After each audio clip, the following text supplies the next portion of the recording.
कति राम्रो भुलबुटा बनाएको कतिका माछा पनि मासु पनि कुखुरा पनि जम्मै एक ठाउँमा मिसाएर के होला त हौ हालत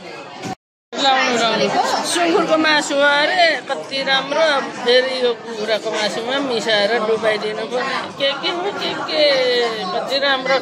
पोलेर खानुभयो त कति मिठो हुन्छ यो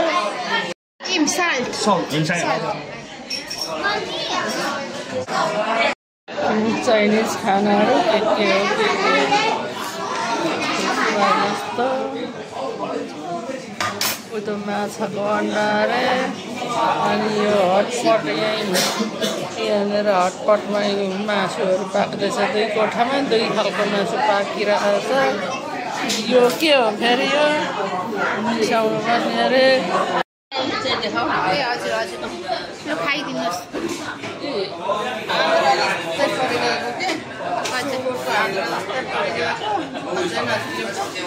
नजिकमा सुँगुरको आन्द्रा जस्तै परिगएको छ तर कति मिठो आन्द्रा त होइन रहेछ माछाको रहेछ